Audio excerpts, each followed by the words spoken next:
Hi, I'm Paige, and recently I returned from a 9-day trip to Japan that was all about exploring the different type of makers and handcraft that is in Japan. And so I want to talk a little bit about that and show you some of the goodies that I got my hands on while I was there.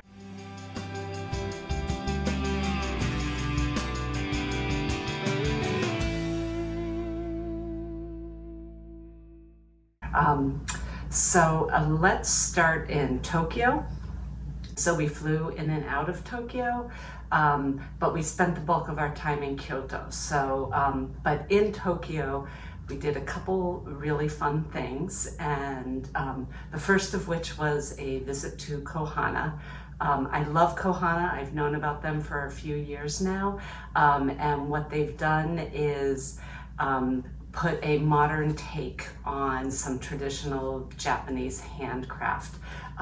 So I went to visit their store, and it's adorable, and had a wonderful afternoon with the Kawaguchis. Both Mari and Keijiro were wonderful hosts. And I can show you some of the things I got from Cohana. So the first is this little version of their caddy. So I have the larger version, but this little version is just adorable, and I plan on using it on my coffee table or side table just to keep like spare needles, some thread, whatever I'm working on. I can keep some of the really small essentials in here, and then it just doesn't look like a hot mess all the time while I'm working, and I just absolutely love it. So they do not sell these outside of their little store. They're expensive to manufacture. It's hard to manufacture small things. So they only sell them in the Cohana store in Tokyo. I also picked up some hand sewing needles. The little pack has a sashiko needle and 2 hand stitching needles. And then I also got, take it out of its wrapping, the pink edition, the Sakura edition of the mini snips by Seki. I love these mini snips, and I do a lot of traveling, and these are the one pair of scissors that will go through any airport without dinging a lot of bells. What was really interesting was when we went to Kyoto, we actually visited Masaichi factory, but it's actually this person's home as well. And he's the one who makes the little sheaths for the snips. And so he's got maybe 5 or 6 single-use machines in his factory, in his workshop, and he cuts the leather. It comes to him already dyed. He cuts the leather and then has this really neat machine that actually sews the 2 pieces together. He works with his wife, and they do a lot of custom leather work, and one of their clients is Cohana, and it was a really interesting trip to see his workshop. So I think that's one of the really neat things about Japan is the number of small suppliers or individuals who manufacture things to a fairly large scale and provide them to bigger manufacturers. So while in Tokyo, we also visited the Nippori Fabric Town. It's a part of Tokyo. It's a single street, though, in this neighborhood in Tokyo that is just chock full of fabric and notion stores. We visited Tomato, which is actually 5 stores, and a few others as we strolled up and down the street. What's neat about Nippori is it's a little less overwhelming than like the New York garment district, and I think it's because the stores specify or are very specific about what they are selling. So there are stores with just linens and stores with just denims, and even Tomato, which has 5 stores, is very specific about what you're going to find in each of those stores, so you sort of know going into it what you can expect. So from Tomato, I was able to get this really beautiful cotton. It's not quite a lawn, but it's not quite a quilting cotton either. And I love it with the dark gray and the vibrant pink, the neon pink flowers, and I'm not sure what I'll do with it, but I have 3 yards, so I'll figure something out.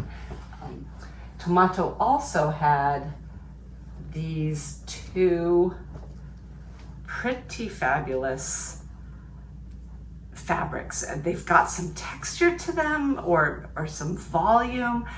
They're cotton, and I've already washed them because I'm going to cut them out this weekend. I think I'm going to be doing just a simple A-line skirt for summer with one of them. I have it in both navy and the green. It might be easier to see the texture with this, with the lighter color. I'm really, really excited about these, so I'm going to have fun with those. See. And then further along in Nippori, we came across a store called Humongous, and they do hand-printed cottons from India, and they're just really, really lovely. I got a bunch of remnants in both blue and yellow, because these are sort of my favorite colors. And then an additional design. And I think I'm just gonna do some simple scarves with these, or maybe some table linens, who knows. They're really, really pretty and hand printed in India.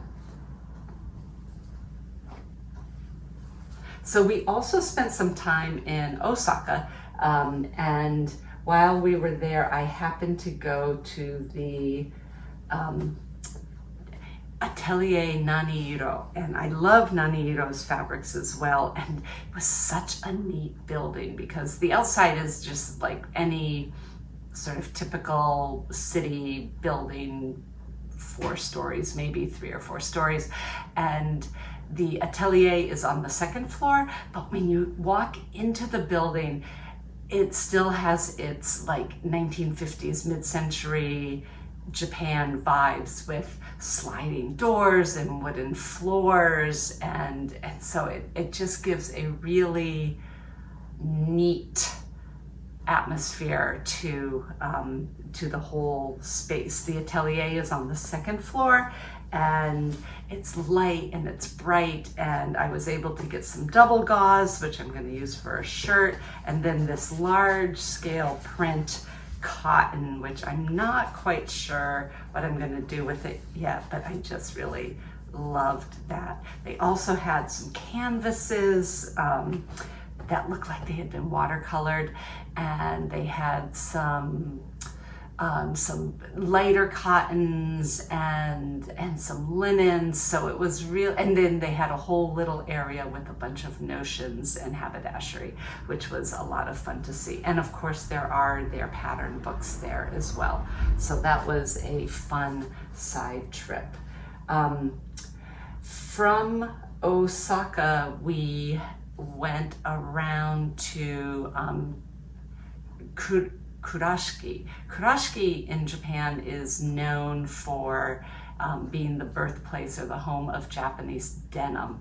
And so we visited the Betty Smith Jeans Company, where I was able to make my own jeans. I know how to make jeans, so it wasn't really sewing jeans from start to finish, but what we were allowed to do was pick out a pair of jeans, and they had them at various price points, and we were able to pick out a patch, and they had a nice selection to choose from. They sewed the patch on, but then you could also pick out your rivets. I picked out pink, which I put on the pockets, and then yellow for the coin pocket. And I pressed the rivets myself, and then they also had a button, and I was able to put my own button on. There were lots of different buttons to choose from. They had a Hello Kitty button, so I was excited about that. So the denim that I chose for the jeans that I purchased is a selvage denim that's milled in Japan, and then the jeans are actually sewn in the factory across the street from where the workshop was. We were there on a Sunday, so we didn't get to see the factory in motion, but they do have the factory just right across the street. They also had a small museum with old denim and sort of trace the history of sort of the founding of denim and Levi's, and when Japan was able to import the the looms to start weaving their own denim, and the history of Japanese denim. So that was fun to see. It was not in English though, it was all in Japanese, so that took us a while to get through that. After doing our little workshop, we also went to the store that they had there. So if you wanted to purchase additional jeans, where they also had lengths of the denim that they were manufacturing. So I was able to pick up a couple lengths of some raw denim. There's like 1.5 meters in each of these, so I know I'll be able to get something out of that. So after visiting Kurashiki, we took a roundabout loop to Tokushima. And Tokushima is where indigo in Japan is grown. And we visited Watanabe-su. And Watanabe-su is an indigo dye house, but more interestingly, he is also an indigo farmer. And it's the indigo in Japan, it's the Japanese indigo that creates that Japan blue, they call it. And he is part of that movement. What is really interesting about his workshop and his farm is, as Kato-san, who was our host for the day, explained, there's an increasing number of indigo dyers in Japan.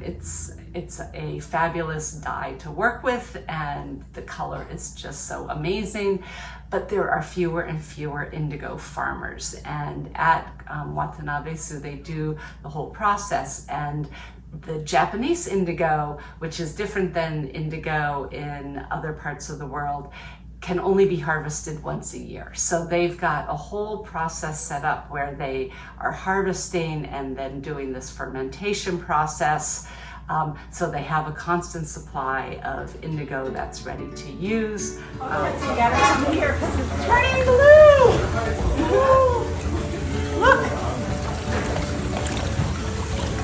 You can see. Look how it went from being sort of blackish greenish to blue. Oh my gosh. Those are beautiful right there.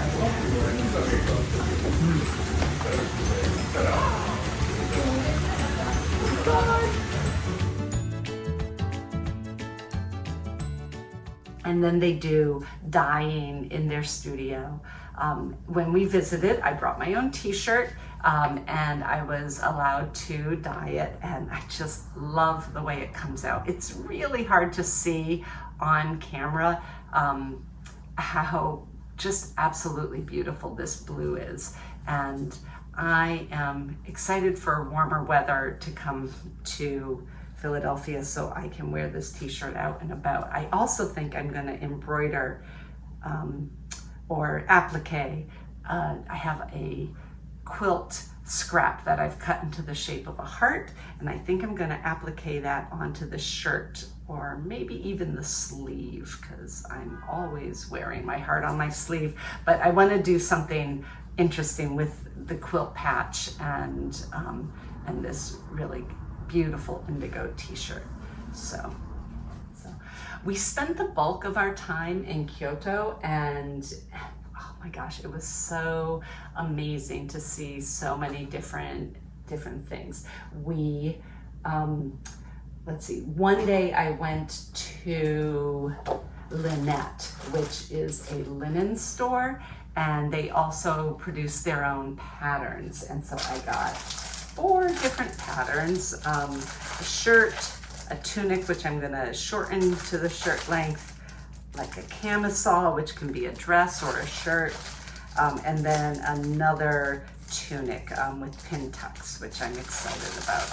And then I also got this really lovely piece of linen from them.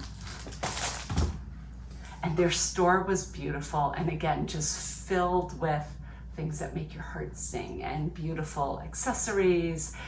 They had samples of all their clothing there, which you could buy ready to wear, but you could also try on for size if you were going to make something and then buy the pattern.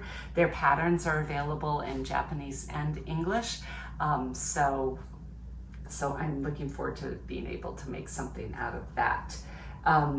We also went to Walnut, and Walnut is a yarn store in Kyoto. Wow, it was like one of the busiest yarn stores I've ever been in. They just had customers in and out the entire time I was there. I got this sashiko sampler and some variegated sashiko thread to give that a try. So I'm excited for this. I think this sampler eventually can be made into a pillow, so that will be nice. And the variegated thread I chose, and it's unusual to see variegated sashiko thread, so this will be a fun project.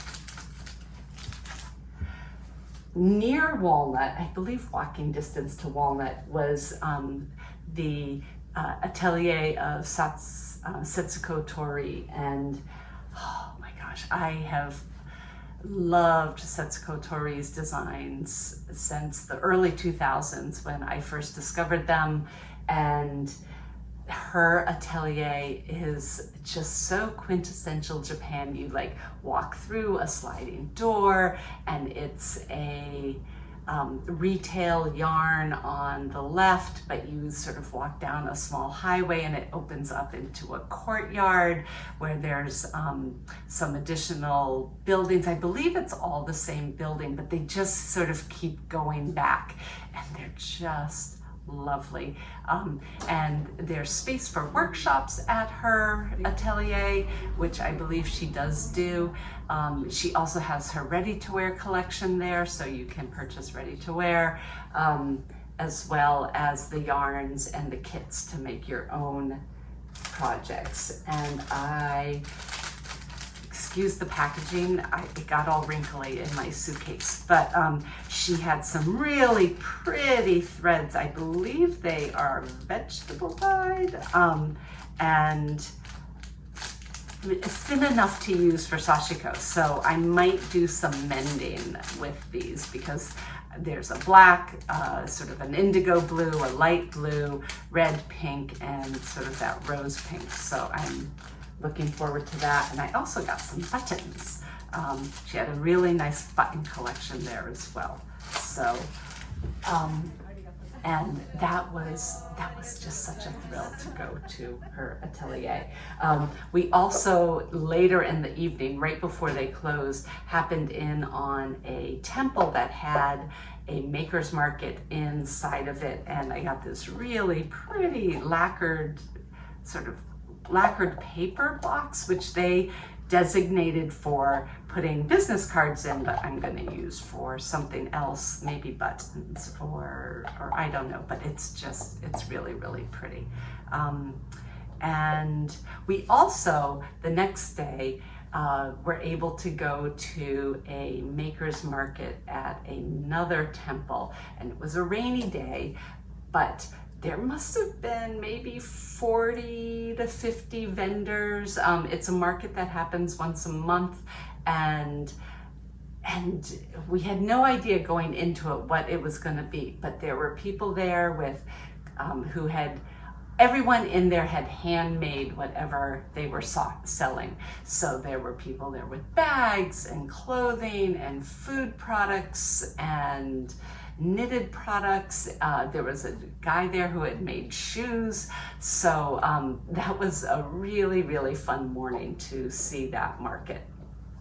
So all in all, Japan is just chock full of all these independent businesses and small businesses and independent makers, and you got to suss them out a little, but they are there, and they are receptive to talking about their craft and what they've been working on, and receptive to letting you try different things. So I totally recommend, if you are visiting Japan, to do some research in advance and try to find some of these smaller little hidden places, or come along with me, because I know I'll be going back and I would love to show off all of these fabulous finds.